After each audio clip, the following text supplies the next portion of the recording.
online are known to have some pretty mixed reputations. No matter how big or small, it's a given that somebody somewhere is going to have something to say about the fandom or fandoms you're in. If you're lucky, they'll be deemed chill or safe enough. Some are downright labeled as warning, toxic, do not enter if you value your sanity, while others are typically seen as a toss-up between bizarre, feral, or cringy. How and why do fandoms get the reputations they do? And can, or rather should, a fandom's reputation keep you from enjoying a piece of media? Let's talk about it. But before we dig in, I just want to give a very special thank you to Function of Beauty for sponsoring this video. Function of Beauty offers entirely customizable hair care products, tailored precisely to your hair's needs. Not only are they 100% vegan, but they are also 100% cruelty and paraben free. Take a quick quiz outlining your hair type and hair goals. Choose what colors and scent you'd like for your shampoo and conditioner. Champagne and citrus for the new year is divine. I love it. And just like that, you're set for healthier hair in 2021. Since my hair is pretty heckin' long at this point and partially bleached on top of that, I love to use Function's hair mask to both hydrate and nourish the lower sections of my hair that tend to get dried out. Whether you're looking to invest more into self-care or just got a new haircut or color, if you would like to try out Function of Beauty, you can get 20% off your first set using my link in the description below. I've been using Function's products for quite some time now and my hair has never been happier. So don't hesitate to give them a shot if you're interested. Thank you again, Function of Beauty, and let's get into the video. So, why do fandoms have certain reputations? Simple answer, the fans. In regards to contributing to the reputation of a fandom, fans are typically divided into two groups, the silent majority and the loud minority. The loud minority can be categorized as fans who are very active in the fandom, spending a lot of time in it and talking about it and fostering internal and external fan relations the most. In contrast, the silent majority are the fans who usually keep to themselves, don't really interact much with others, and stick to their own corners or bubbles in the fandom. Now, the loud minority isn't necessarily bad. They're just the fans that have the voices that resonate the most in the public forum. This activity becomes a problem and can garner a negative reputation when those loud fans get a little too loud for the wrong reasons. It can be anything from being obnoxious to other fans and people outside the fandom, going overboard when promoting the piece of media and attacking others over it, picking fights, gatekeeping, policing. Honestly, I'm pretty sure you can think of plenty of other instances. And since their voices are the majority of opinions being heard, then...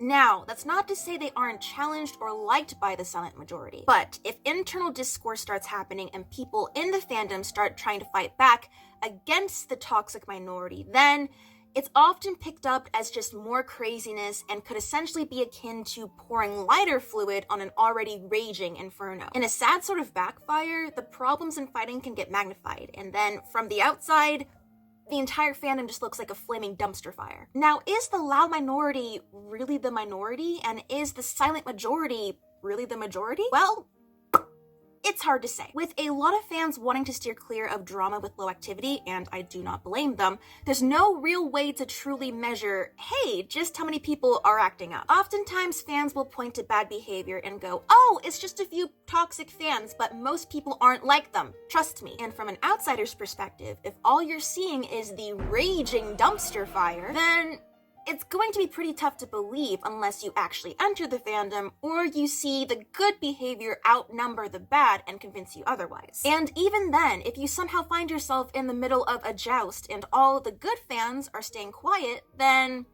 it doesn't really feel like a toxic fringe of fans anymore, does it? But I will say that as someone who's been in and out of fandoms for a while, in general, you are going to find more people who just want to have a good time and vibe than people causing trouble. It's just a matter of finding them.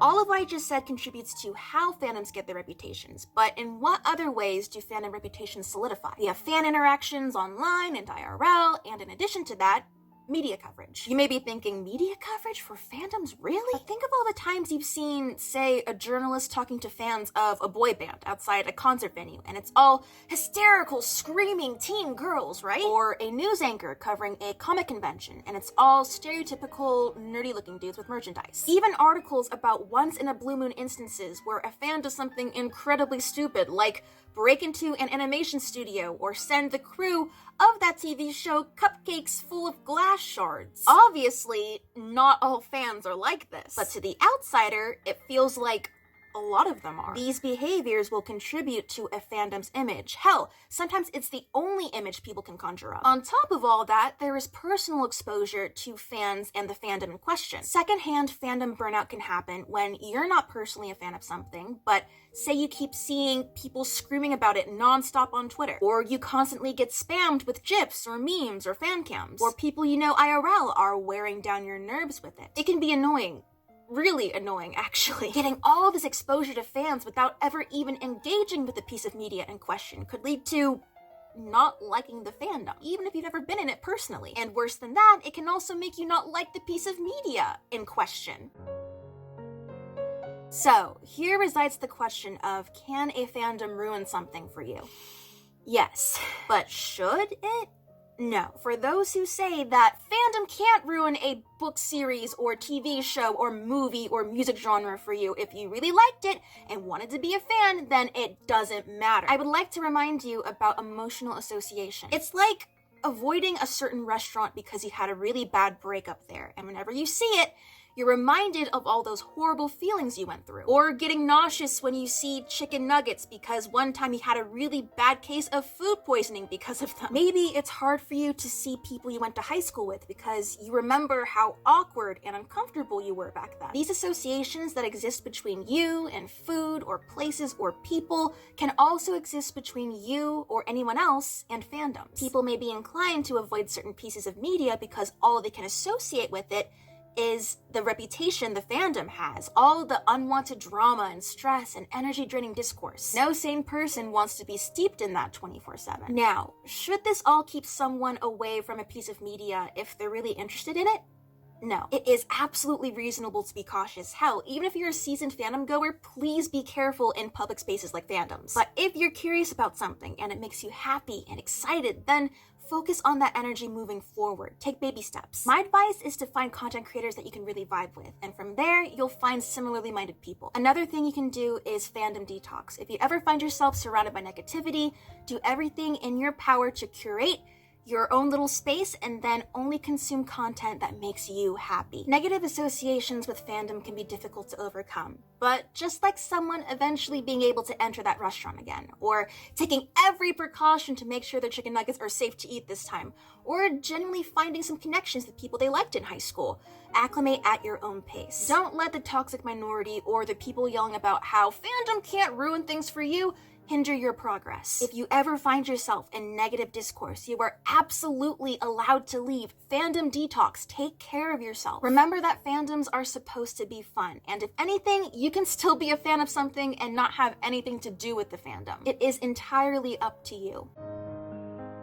With all of this being taken into account, does a fandom's rep matter? There's no real objective answer. I mean, it would be nice if they didn't matter and if people could join fan communities without worrying about reputations floating around. But fandom reputations are always going to exist. They can be altered over time, and some fans make it their life's goal to change public perception about that fandom and show outsiders that the fandom really isn't as bad as it seems. While other fans, frankly, don't give a damn and just want to chill, not feeling the need to prove anything to anyone. If anything, if you want to help change the reputation, then take steps to show rather than directly tell people that the image they have of fans and the fandom isn't all there is to it. At the same time, though, don't feel like you need to earn validation for being a fan or being in a certain fandom from people who have no clue what those things mean. Make your fandom experience what you want from it. Decide how you want to approach your fandom's reputation, and don't forget to enjoy yourself.